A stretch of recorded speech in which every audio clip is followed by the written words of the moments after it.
The world of cricket is now in mourning after the death of Shane Warne. The Australia legend, who is frankly one of the greatest players to ever play the game, died of a suspected heart attack. He was just 52 years old. Now, Warne took 708 Test wickets, which places him second in the all-time list. Not a bad effort, is it, let's be honest with you. And he was a hugely popular figure, both in Australia, also around the UK, I think everywhere, really, of course, despite the fact that he was England's nemesis in many Ashes series down the years. Now, Warne made his name in 1993 with the first ball in Test cricket in this country. We all remember it, we know the footage. He bowled Mike Gatting in what became known as the ball of the century. Now, we're very lucky tonight, ladies and gentlemen. We've got one of the umpires who was, frankly, he was at that end. He was next to Shane Warne when he bowled the ball of the century. It is the great, it's the iconic Dickie Bird. And he joins us now. Thank you very, very much, Dickie. Really grateful to have you on the show. First and foremost, you must have been tremendously shocked to learn of the death of Shane Warne. I was actually stunned. I couldn't believe it. I mean, 52 years of age, that's no age at all. And it was a complete shock to me. I still can't believe it, but it's certainly true. He's gone at 52. Great man, great character, and as you've just said, a wonderful bowler. Probably the best of his type has ever lived. And you were at that end, so you had the best view in the house of the ball of the century. Just talk me through what that was like. Well, it was unbelievable. He bowled it from my end, as you say, and the ball dipped in sideways. It went through the air, dipped to the right a bit, and it pitched outside the line of the leg stump. It turned and hit the top of the off stump. Magnificent delivery. But Gatting was stunned, couldn't believe it, and I just stood there. I was stunned as well. I just couldn't believe it. It was a magnificent delivery. It's probably the best ball it is the best ball I've ever seen delivered in a Test match in my career. Unbelievable. You and I were chatting a little bit before we came on, Dickie, and you said you had a word with him, didn't you, after that ball? What did he say? Yeah, I said to him after he delivered the ball, I said to him, young man, it was his first Test match in England, and I said to him, young man, you will put your name in the record books, and he certainly did. He got stacks of wickets in Test match cricket, just amazing. He never gave you any grief, did he, when he didn't give one out LBW? He never hit them on the pads. What was he like as a character, though? Because he was a fabulous competitor, wasn't he? I think he embodied a certain generation of sportsmen, certainly a certain generation of Australian cricketers. Hard men, but actually they had a bit of a laugh off the pitch as well, didn't they? Well, hard man, but he played to win, but he played within the laws of the game, and he played it fairly, and he was a tremendous man to be on the field with. He always cracking a joke with you and passing the time of the day. He's just a wonderful, wonderful character. But as I've said, the world has lost probably the greatest spin bowler that has ever lived in the history of the game. History of the game. And he also famously never quite got to his century for Australia, did he? I mean, that must have bugged him. But actually, he was pretty handy with the bat as well, wasn't he? Yeah, he was handy with the bat, and also he was a magnificent slip fielder. He was one of the best slip fielders that I've seen in my area, anyway. And he catch pigeons at slip, as they say. And he was just a tremendous bloke. Great character, as I've said, and great to be on the field with. Tremendous man. He didn't mind the odd sledge either, did he? He was known for being quite quick-witted as well, Dickie. Yeah, he was, you know, and also I forgot to mention, while I think on, he would have been, I think, he never captained his country. And I think he would have, if he'd have captained Australia, as I believe he should have done, he would have become probably one of the best captains in the history of the game. He knew the game inside out. Tremendous knowledge of cricket, and he was a great handler. He knew how to handle the players. They knew how to respect him, and they all respected him. Everyone respected him.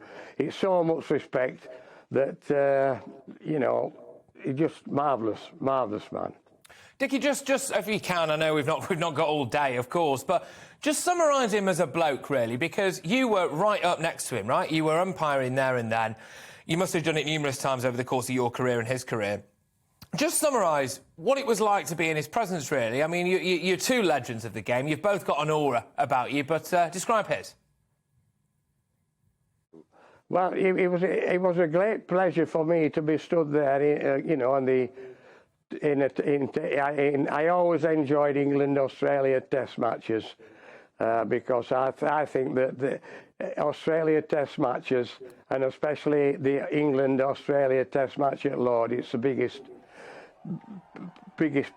pinnacle that it's the biggest sporting event, shall I put it that way, in the history of the game.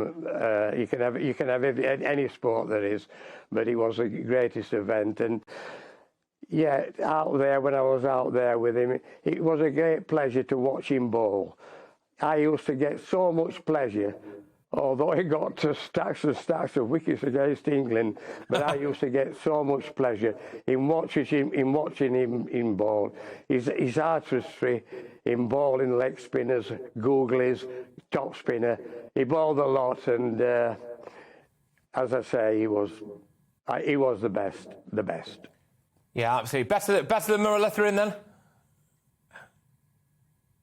Well, I tell you, another great bowler of his type, ball leg spinners and googly, leg spinner and googly, was Abdul Qadir of Pakistan, who Shane Warne respected very, very highly.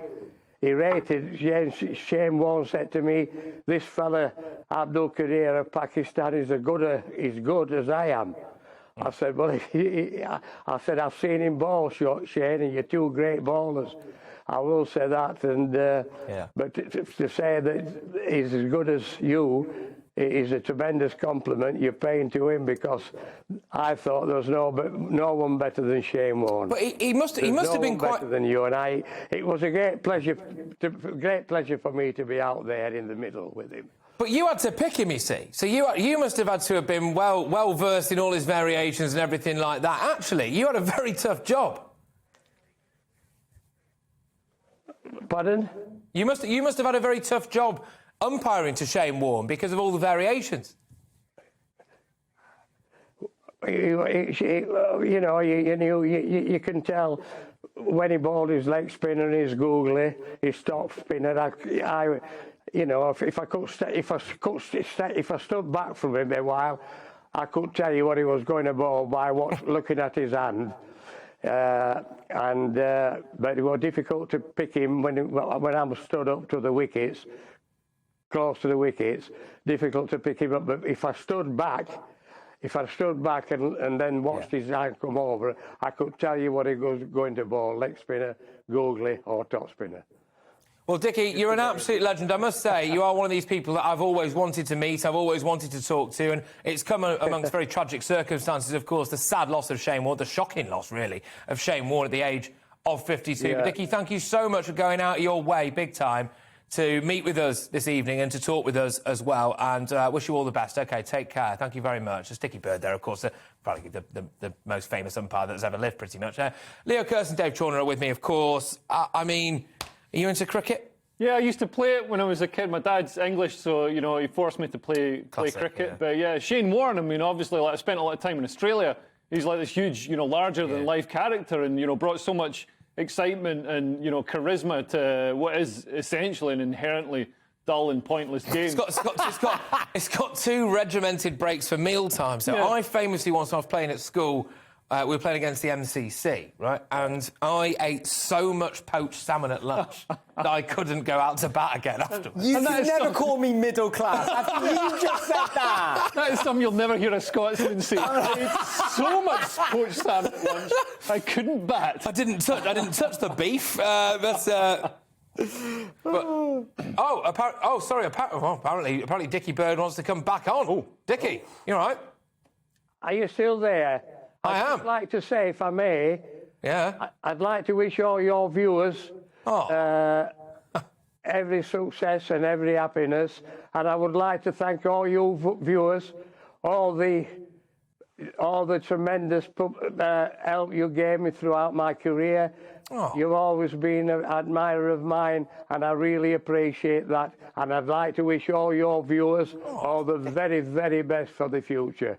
You know what? He gets one of these.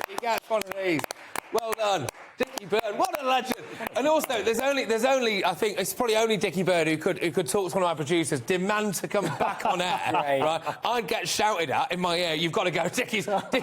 Dickie's back. You've got to go to him. So there we go. But look, to be fair though, there's a lot of fantastic characteristics that Shane Warne embodied, really, wasn't there? Yeah, competitiveness, of course. I mean, he loved a party as well. Did he? Oh, yeah. Oh, right. You never met him, have you? I never. Tell me about him. You probably did go out with him, you just don't remember. Yeah, that might be it. I mean, I could get into cricket. I love listening to all of the stuff, the little terminology. He could catch a pigeon. I don't even know what that means. Like, it's just Pigeon's a bird. Right, OK. So that clay pigeon shooting weekend was very different to what I expected. Yeah, actually, to be fair, you want to lie low for a while. Yeah.